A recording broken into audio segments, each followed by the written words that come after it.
we dominate the economy along with China. And so we have to maintain relations with China and keep the dialogue open.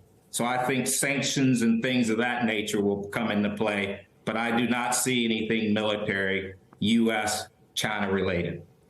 So, General, I want to follow up with you on something else that Senator Graham said today, noting that the U.S. should designate Russia as a state sponsor of terrorism. Now, there are currently 4 states, countries that have that designation: Cuba, North Korea, Iran, and Syria. So how could that designation hinder China's ability to send that lethal aid to Russia, if at all?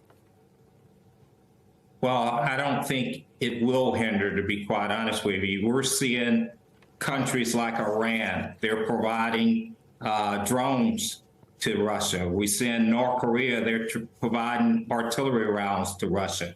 And so I don't think from being able to smuggle weapons into Russia, and albeit China and Russia also own a border, which makes it easier.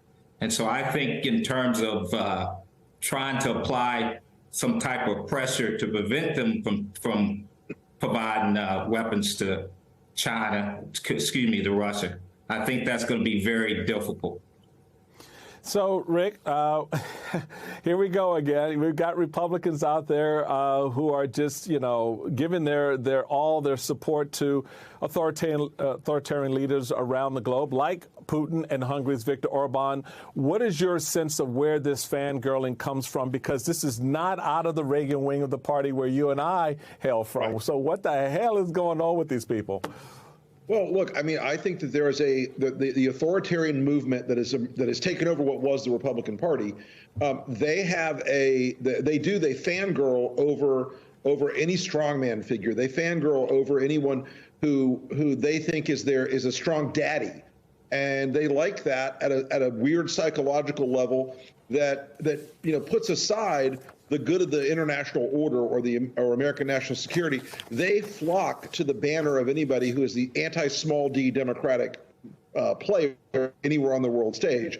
I mean, their obsession with loving on Vladimir Putin has reached the point where it's just embarrassing. It's practically like fan fiction now when you hear some of these people talk about how much they love Russia, because there's also a not so subtle racial element to it where they think Putin's the savior of the white race and all this bizarre sort of counterfactual, but for them erotically compelling strongman ideology.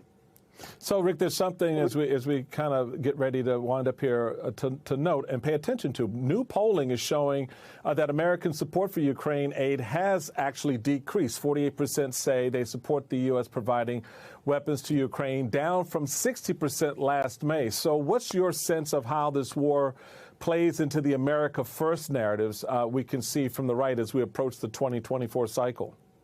The America First types, the nationalist populist types, have made this into a litmus test for Republicans.